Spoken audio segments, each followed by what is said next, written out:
నమస్కారం. ప్రతిధ్వనికి స్వాగతం. కేంద్ర ప్రభుత్వం అమల్లోకి తెచ్చిన కొత్త నేర చట్టాలను మొదట కేంద్రపాలిత ప్రాంతమైన చండీగఢ్లో ప్రయోగాత్మకంగా ప్రారంభించారు. జూలై 1 నుంచి అమల్లోకి వచ్చిన ఆ చట్టాల అమలులో చండీగఢ్ ఎలాంటి ఫలితాలు సాధించింది, నేర పరిశోధనలో టెక్నాలజీని ఎలా ఉపయోగించుకుంటున్నారు, కేసు నమోదు నుంచి శిక్షలు పడే వరకు 8 అంచెల్లో ఏం జరుగుతోంది, బాధితులకు సత్వర న్యాయం అందించడంలో పాత చట్టాల కంటే కొత్త చట్టాలు ఏ విధంగా మెరుగైనవి, ఈ అంశాలపైన నేటి ప్రతిధ్వని చర్చలో పాల్గొంటున్నవారు ఈ దామోదర్ గారు, మాజీ ఐపీఎస్ అధికారి, విశ్రాంత ఐజీ ఆఫ్ పోలీస్, అలాగే దేశవ్యాప్తంగా పోలీస్ అకాడమీలకు, బార్ కౌన్సిల్స్కు అవగాహన కల్పించారు ఈ అంశంపై. శైలజ గారు, న్యాయ నిపుణులు. ముందుగా దామోదర్ గారితో ప్రారంభిద్దాం. బ్రిటిష్ చట్టాల ఆధారంగా దశాబ్దాలుగా కొనసాగిన నేర న్యాయ వ్యవస్థ ఈ ముగింపు పలుకుతూ గత ఏడాది కేంద్రం తెచ్చిన 3 కొత్త చట్టాల అమలు ఎలా ఉంది సార్? దామోదర్ గారు. నమస్కారం అండి.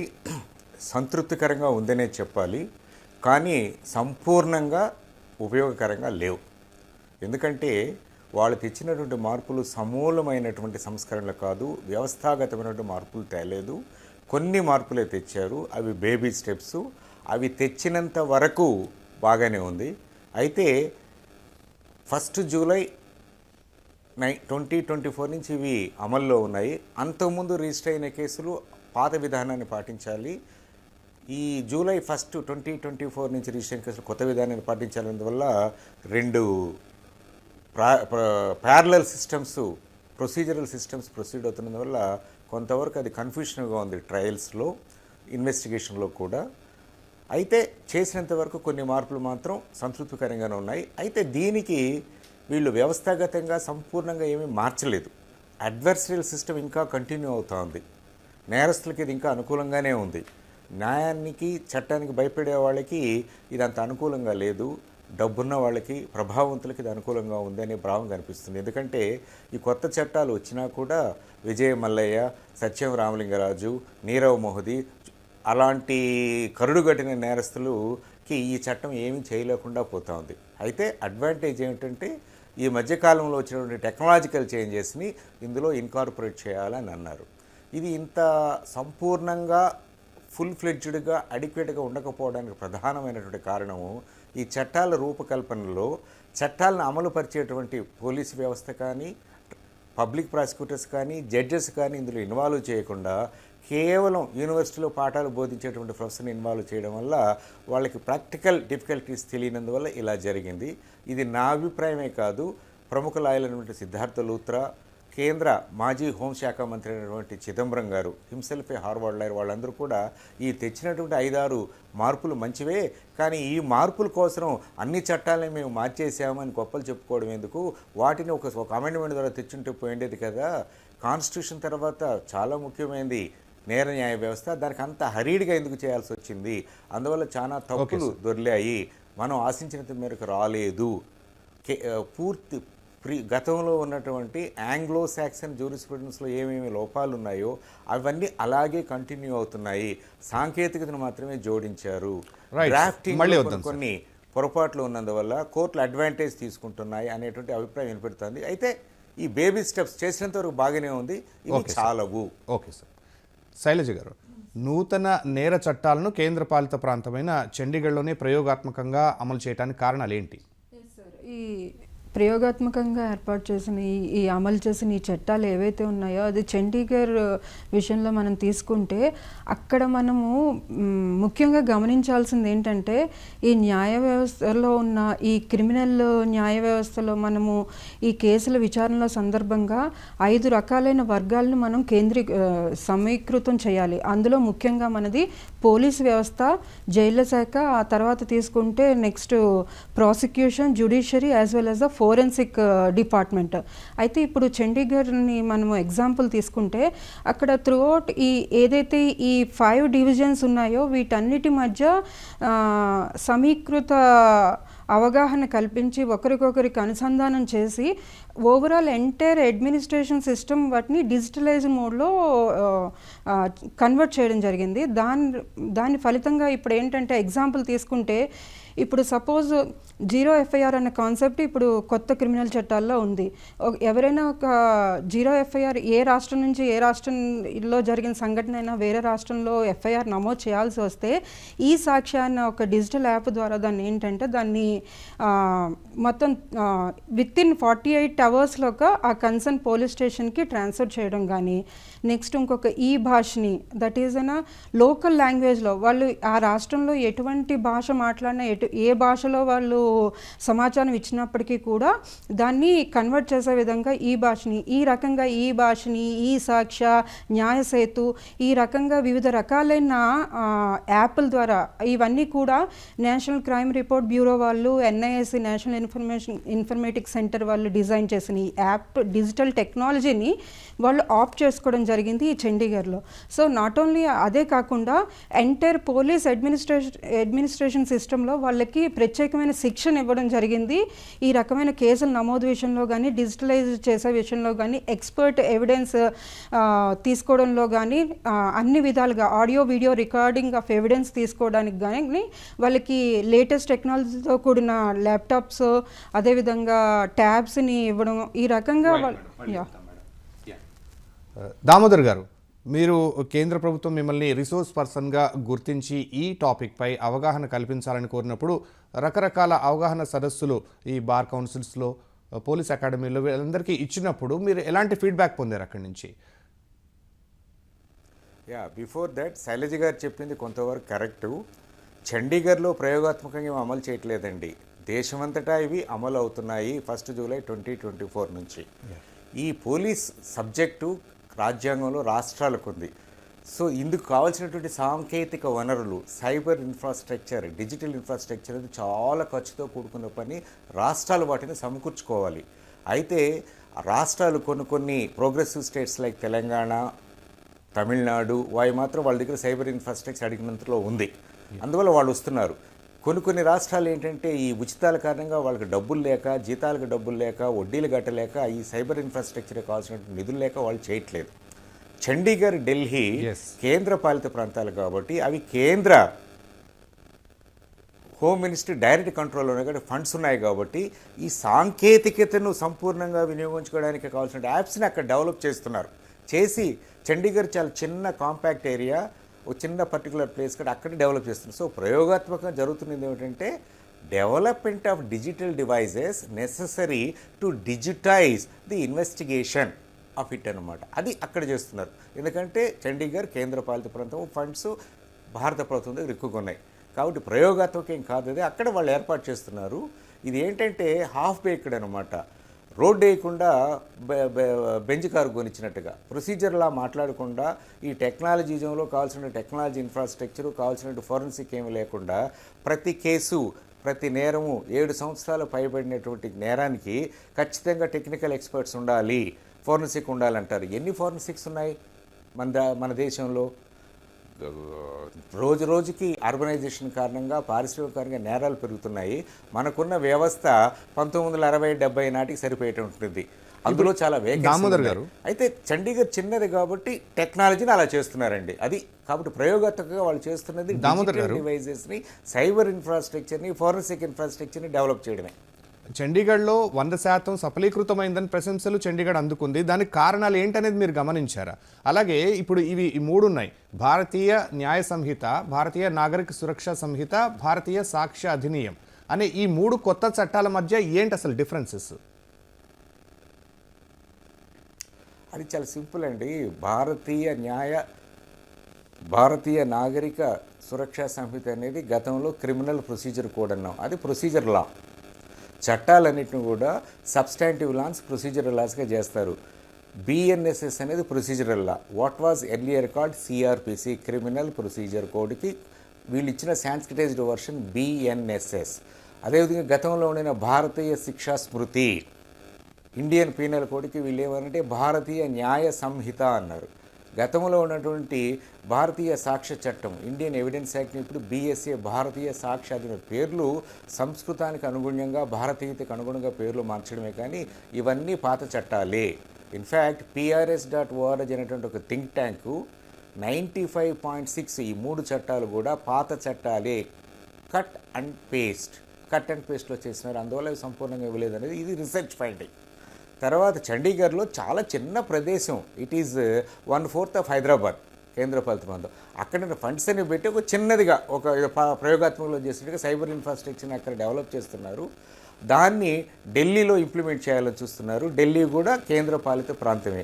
బట్ మిగిలిన కేంద్రపాలిత ప్రాంతాన్ని అరుణాచల్ ప్రదేశ్, గోవా, పాండిచ్చేరిలో చేయలేదు ఇంకా. అంటే మిగతా వాటిని వదిలేసి ఇక్కడ ఈ విధంగా చేయండి, ఈ విధంగా చేయాలని ఇతర రాష్ట్రాలకి నేర్పించడం కోసం వాళ్ళు చేస్తున్నారు. అయితే అక్కడ చండీగఢ్లో చేసిన మాత్రం ఇది రాదు. రాష్ట్రాలకు కావాల్సినటువంటి ఆర్థిక సహాయాన్ని ఈ ఇందులో మోడర్నైజేషన్ ఆఫ్ పోలీస్ కింద ఆధునిక కింద చేస్తే కానీ సైబర్ ఇన్ఫ్రాస్ట్రక్చర్ రాదు. వాళ్ళు అనుకున్నట్లుగా నేర పరిశోధన శాస్త్రీయ రంగంలో జరగాలంటే దానికి తగినటువంటి వసతులు, వనరులు, ఇన్ఫ్రాస్ట్రక్చర్ కావాలి. అది కేంద్ర ప్రభుత్వ బాధ్యత. Okay sir. శైలజ గారు, ఈ మొత్తం నేర విచారణ పూర్తయ్యే వరకు ఉండే వివిధ దశలను ఏ విధంగా డిజిటలైజ్ చేశారు? అసలు ఇక్కడ డిజిటలైజ్ చేయటం అంటే ఏమిటి? సార్, ఇప్పుడు మన సార్ చెప్పినట్టు చండీగఢ్నే మనం ఎందుకు ఎగ్జాంపుల్గా తీసుకోవాలి అంటే, ఏదైనా ఒక వ్యవస్థలో ఒక మార్పుని మనము తీసుకురావాలి అనుకున్నప్పుడు ఎక్కడో ఒక దగ్గర మనము దాన్ని మొదలు పెడతాము. అదే రకంగా అక్కడ ఎప్పుడైతే ఈ జనాభా తక్కువ ఉందని కానీ, లేకపోతే కేసుల సంఖ్య తక్కువగా ఉండడం కానీ, ఎటువంటి కారణాలతోనైనా సరే ఏదైతే ఇంప్లిమెంట్ చేశారో ఈ చండీగఢ్లో అది విజయవంతంగా నడుస్తుందనే చెప్పాలి. లేటెస్ట్ డేటా ప్రకారం చూసుకుంటే 1100 కేసులకు పైగా కేసులు రిజిస్టర్ అయితే అందులో మనకి 500 చేంజ్ వాటి మీద విచారణ జరిగింది. అందులో కన్విక్షన్స్ కూడా ఇవ్వడం జరిగింది. అయితే ఈ డిజిటల్ విచారణకు వచ్చేసరికి మనము ఇంతకుముందు కూడా మనకి ఈ ఎవిడెన్స్లో కొన్ని అమెండ్మెంట్స్లో ఎవిడెన్స్ యాక్ట్లో కానీ ఇంతకుముందు చెప్పుకున్న ఇప్పుడు ఏదైతే భారతీయ సాక్ష్య అధినియం అని చెప్పుకుంటున్నామో ఆ ఎవిడెన్స్ యాక్ట్లో కూడా మనం డిజిటల్ ఎవిడెన్స్ గురించి మాట్లాడుకున్నాము. అదేవిధంగా మనకి సిఆర్పిసిలో కూడా కొన్ని మార్పులతో ఇంతకుముందు కూడా వచ్చాయి. అయితే సమూలన మార్పులతో ఇప్పుడు వచ్చిన ఈ భారతీయ సాక్ష్య అధినియాన్ని కానీ భారతీయ నాగరిక సురక్షా సంహితలో ఈ డిజిటలైజేషన్ తీసుకురావడానికి మెయిన్ కారణం ఏంటంటే, ఈ కొత్త క్రిమినల్ చట్టాలు ఏవైతే ఉన్నాయో రెండు కాన్సెప్ట్ మీద బేస్ అయి ఉన్నాయి. అది ఒకటి ఏంటంటే సమయపాలన లేకుండా సత్వర న్యాయ విచారణ జరగాలి అన్నది దాని యొక్క ముఖ్య ఉద్దేశం. ఎప్పుడైతే సమయపాలన లేకుండా సత్వర న్యాయ విచారణ జరగాలో మనము టెక్నాలజీని అడాప్ట్ చేసుకోవడం తప్పితే వేరే ఆప్షన్ లేదు. వివిధ దేశాలతో పోల్చుకుంటే మనం టెక్నాలజీలో అండ్ మేక్ ఇన్ ఇండియాలో భాగంగా చాలా విషయాల్లో చాలా రంగాల్లో మనం టెక్నాలజీలో ముందున్నాము. అదే టెక్నాలజీని ఈ న్యాయ వ్యవస్థలో నాట్ ఓన్లీ మనము టెక్నాలజీ గురించి మాట్లాడుకున్నప్పుడు న్యాయ వ్యవస్థనే కాకుండా న్యాయ వ్యవస్థతో పాటు పోలీసు వ్యవస్థని, జైలు వ్యవస్థని, ఈ ఫోరెన్సిక్ ఏదైతే పరిశోధనా సంస్థలు ఉన్నాయో వాటన్నిటినీ సమీకృతం చేయటానికి ఈ డిజిటలైజేషన్ అన్న కాన్సెప్ట్ అన్నది మనము అడాప్ట్ చేసుకున్నాం. రైట్. దామోదర్ గారు, కొత్త చట్టాలు అమల్లో ఉన్నాయి. కొత్త చట్టాలకు అనుగుణంగా మన పోలీస్ వ్యవస్థలో ఎటువంటి మార్పులు చోటు చేసుకోవాల్సిన అవసరం ఉంది? నెంబర్ 1 అండి, మంచి కొత్త ఆర్టీసీ బస్సులు కొని గ్రామాలకు తిరుగుతున్నాయి, పల్లె వెలుగు అని చెప్పి గ్రామాలకు రోడ్ లేకపోతే ఎలాగో అలా ఉంది నేటి నేర న్యాయ వ్యవస్థ యొక్క అమలు. మొట్టమొదట పార్లమెంటరీ కమిటీకి ఏం చెప్పారంటే కేంద్ర ప్రభుత్వం వాళ్ళు లా మార్పులు తెస్తాము, మిగిలిన సాంకేతికతను వినియోగించుకునేటువంటి ప్రొవిజన్స్ అన్నిటిని కూడా రాష్ట్రాలు సాంకేతికత కావాల్సినటువంటి సైబర్ ఇన్ఫ్రాస్ట్రక్చర్ని డెవలప్ చేసుకుని ఇంప్లిమెంట్ చేస్తామన్నారు. కానీ ఎందుకో మనసు మార్చుకొని అన్ని సెక్షన్స్ని 3 చట్టాలని ఎక్సెప్ట్ హిట్ అండ్ రన్ కేసుని బిఎన్ఎస్లో తప్ప అన్నిటిని కూడా 1 జూలైని చేశారు. అందువల్ల రాష్ట్రాలు కొంచెం ఇబ్బంది పడుతున్నాయి వనరులు లేకుండా. మరీ బాగా వెనుకబడిన రాష్ట్రాల్లో మరీ ఇబ్బందిగా ఉంది. చండీగఢ్ ఎందుకు చేయగలిగిందంటే చండీగఢ్ అంతా కలిపితే ఒక 20 పోలీస్ స్టేషన్లు, అక్కడ ఏదో ఈ డిజిటల్ ఇన్ఫ్రాస్ట్రక్చర్ ఏ విధంగా డెవలప్ చేయాలని నేను చేస్తున్నారు, మంచిదే. బట్ ప్రతి రాష్ట్రానికి అక్కడ ఉన్న జనాభాను బట్టి, పోలీసు సంఖ్యను బట్టి, నేరాల సంఖ్యను బట్టి, నేరాల తీవ్రతను బట్టి కావాల్సినటువంటి సైబర్ ఇన్ఫ్రాస్ట్రక్చర్ని డెవలప్ చేయాలి. అడిక్వేట్ ప్రిపరేషన్ లేకుండా ఈ చట్టాన్ని ఇంప్లిమెంట్ చేశారు ఒకటి. రెండోది ప్రాక్టికల్ కన్సిడరేషన్ లేకుండా చేశారు. మూడోది ఏంటంటే అనవసరంగా నెంబర్లు మార్చేశారు.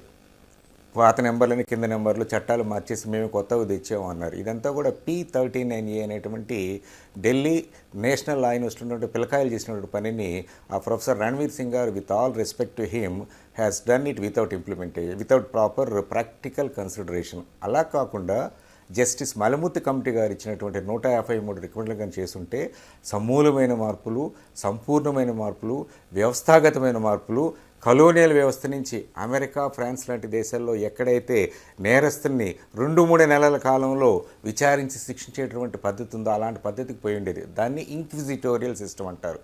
ఇంక్విజిటోరియల్ సిస్టమ్ చేయకుండా కొన్ని మార్పులు, ఏదో 75 సంవత్సరాలకు రాజ్యాంగం చూడండి ఏదో ఒకటి చేయాలనేటువంటి మంచి ఉద్దేశంతో తొందరపడి చేసినట్టుగా ఉంది. అందువల్ల కొన్ని మార్పులే వచ్చాయి కాబట్టి చాలా రావాల్సింది ఉందండి. కాబట్టి ఇంతవరకు జరిగింది మాత్రం so far so good, but this is not sufficient. Okay అండి. శైలజ గారు, మీరు న్యాయ విద్యను బోధిస్తున్నారు కదా, ఈ న్యాయ కళాశాలల్లో టీచింగ్ స్టాఫ్ ఎలా అప్డేట్ అవ్వాల్సి ఉంటుంది? డెఫినెట్గా అవ్వాలి sir. Not only teaching staff, న్యాయ విద్యార్థులు కానీ లేకపోతే న్యాయం బోధిస్తున్న వాళ్ళే కాకుండా ఇప్పుడు తీసుకుంటే ప్రతి ఒక్కరు న్యాయ వ్యవస్థలో పనిచేస్తున్న ప్రతి ఒక్కరు కూడా ఇందులో ఏవైతే ఈ మార్పులు వచ్చాయో అవన్నిటిని గురించి అవగాహన చేసుకోవడానికి కొంత టైం అయితే పడుతుంది డెఫినెట్గా.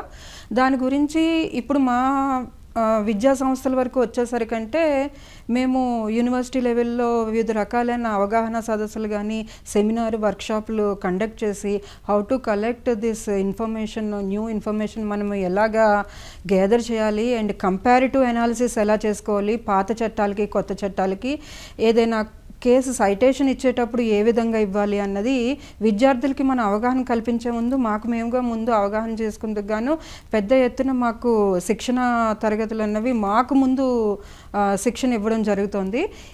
ఇది మాకే కాకుండా గమనించారు మేడం, మీ లా బుక్స్ లో ఉన్న విషయాలు అన్నీ కూడా మారిపోయినాయా, మారిపోతాయి? ఇక్కడ చెప్పినట్లయితే సార్ ఇందాక చెప్పినట్లు అది ఎవరో ఇచ్చిన రిపోర్ట్ బేస్ చేసుకొని కొన్ని మార్పులు తీసుకొచ్చారు అన్నది నేను ఇప్పుడు భారతీయ సురక్షా సంహిత నేను బోధిస్తున్నాను, బిఎన్ఎస్ని, ఐపీసీ, ఇంతకు ముందున్న ఐపీసీ. అయితే నేను ఈ ఐపీసీలో నేను గమనించిన అంశాలు ఏంటంటే డెఫినేషన్ పార్ట్ ఉందనుకోండి, ఇంతకుముందు ఒక్కొక్క డెఫినేషన్ ఒక్కొక్క సెక్షన్లో ఉండేది. ఇప్పుడు అన్ని డెఫినేషన్ని ఒక క్రోనలాజికల్ ఆర్డర్లో ఒక దగ్గర పెట్టడం జరిగింది. ఆ విధంగా ఇంటర్ప్రిటేషన్ పార్ట్ పూర్తిగా చేంజ్ అవ్వకపోయినా కూడా సెక్షన్స్ ఏంటంటే అన్ని ఆర్గనైజ్డ్ మేనర్లో ఆర్గనైజ్ చేయడం వల్ల అది మనము బోధించడానికి సులువుగా ఉంది, అదేవిధంగా అర్థం చేసుకోవడానికి సులువుగా ఉంది అని నా అభిప్రాయం. ఇంకా ప్రొసీజర్ లాస్కి వచ్చేసరికి కొన్ని ఇంటర్ప్రిటేషన్లో కూడా చేంజెస్ ఉన్నాయి. అందులో మేజర్గా టెక్నాలజీని అడాప్ట్ చేసుకోవడం వల్ల మనము చాలా మార్పుల్ని చూడాల్సి వచ్చింది. సో ఏదైనా కానీ మార్పు మంచిదే, ఆ మార్పుని మనం అభివృద్ధి దిశలో చేరేదానికి కొంత సమయం అయితే పడుతుంది. ఆ సమయానికి ఇంతకుముందు మన దగ్గర మన చేతిలో ఈ సాంకేతిక పరిజ్ఞానం అన్నది లేదు. కంప్యూటర్ యుగం రాకముందు అది వచ్చిన తర్వాత మనం టెక్నాలజీ లేనిది ఈరోజు ఒక్కరోజు కూడా మనం గడపలేని స్థితిలో ఈరోజు ఉన్నాము. అదేవిధంగా టెక్నాలజీని ఎలా అడాప్ట్ చేసుకున్నామో ఈ న్యాయ వ్యవస్థలో కూడా మనం డెఫినెట్గా ఏవైతే ఈ సమూలన మార్పులు ఏవైతే కోరుకుంటున్నామో అవన్నిటినీ కూడా మనం అచీవ్ చేస్తామని నమ్మకం అయితే నాకు. Okay madam. దామోదర్ గారు, చండీగఢ్ అనేది కేంద్రపాలిత ప్రాంతం, అక్కడ రాజకీయ పార్టీలు, రాజకీయ జోక్యం, అధికార పార్టీ ఇన్ఫ్లుయెన్స్ అనేవి పెద్దగా ఉండవు. అదే నమూనాలో ఇతర రాష్ట్రాల్లో అమలు చేయటం సాధ్యమా? ప్రాక్టికల్గా ఇలాంటి ఇబ్బందులు ఎలా ఉంటాయంటారు?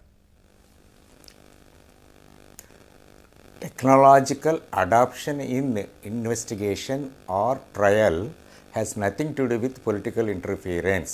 It is essentially a matter of finance.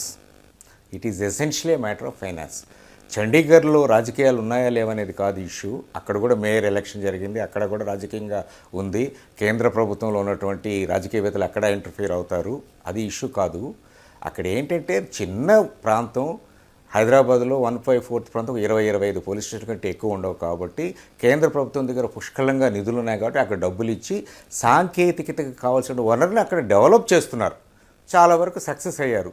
దానిని చూసి ఇప్పుడు ఢిల్లీని ఇంప్రూవ్ చేసుకోమని అంటున్నారు. ఇవాళ ఉదయమే నేను ఢిల్లీలో ఉన్నటువంటి ఒక క్రైమ్స్ విభాగంలో ఉన్నటువంటి ఒక సీనియర్ ఆఫీసర్ నా మిత్రుతో మాట్లాడితే కూడా ఆయన అదే అన్నాడు, చండీగఢ్ చూసి మమ్మల్ని చేయమంటున్నారు సార్, చండీగఢ్ తో ఉतना छोटा है, हम तो बहुत बड़ा है, बहुत ज़्यादा फंड्स चाहिए हमको, हम बजट का प्रिपरेशन भेज रहा है అన్నాడు ఆయన. అంటే ఢిల్లీలోనే అది కూడా కేంద్ర పాలిత ప్రాంతమే. Delhi police though there is a chief minister and elected government is directly under the union home minister. అక్కడ అట్లా మిగతా రాష్ట్రాలు చూడండి ఎలా ఉంటాయి. ఇప్పుడు మీరు మీ ఈటీవీ ఉందనుకోండి, ఈ డేటానంతా చేయడానికి there are big servers with several petabytes. దేశవ్యాప్తంగా చూసుకున్నప్పుడు ఇప్పుడు ఈ విధంగా ఉన్న డేటానంతా చేయాలంటే ఒక్క నిమిషం ఈ విధంగా ఉన్న డేటానంతా చేయాలంటే ప్రతి జిల్లాకి ఒక సర్వర్ కావాలి. ఎన్సీఆర్బీలో పెట్టినటువంటి ఈ సాక్షి అనేది చిన్నదనమాట. ఏది ఒక స్టిల్ కెమెరా లాంటిది. దానివల్ల ఎవరు అప్లోడ్ చేయలేకపోతున్నారు, అట్లీస్ట్ నాకు తెలిసినంత వరకు ఆంధ్ర తెలంగాణలో. అందువల్ల ఏంటంటే రాజకీయాలకి సాంకేతికతకి సంబంధం లేదు. ఇట్స్ ఏ క్వశ్చన్ ఆఫ్ ఆర్థిక వనరులు. కాబట్టి కేంద్ర ప్రభుత్వం పోలీసు ఆధునీకరణ కింద పుష్కలంగా డబ్బులు ఇవ్వాలి. ఓకే శైలజ గారు, 3 కొత్త చట్టాల పేర్లు మీరన్నట్టుగానే బిఎన్ఎస్ అని అలా పలకటానికి షార్ట్ ఫామ్లో ఓకే, అది పూర్తిగా పలకటానికి కొంచెం ఇబ్బందిగా ఉంది. ఇప్పుడు ప్రాక్టీస్లో ఎలా ఉంది? ఎస్ సార్, అది పలకటానికి కష్టంగా ఉన్నది అన్న మాట వాస్తవమే. ఎందుకంటే చదువుకున్న మనకే కొంచెం ఆ పదాలు కొత్తగా అనిపించినప్పుడు సామాన్య ప్రజలకి అది నిజంగానే అది ఒక పలకరాని మాటలాగానే అనిపిస్తున్నాయి.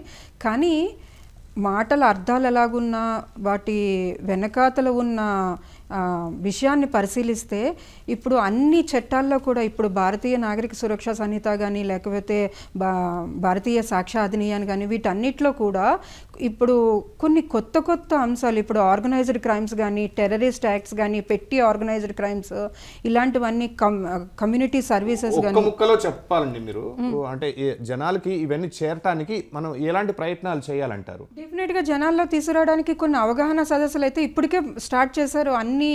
అంటే ఇది first level, second level, third level. Now we're in the first level. Second level, third లెవెల్కి వచ్చేసరికి డెఫినెట్గా మనం ఇందులో ఒక 50% అయితే అచీవ్ చేస్తాం. ఓకే, ఇది నేటి ప్రతిధ్వని. నమస్కారం.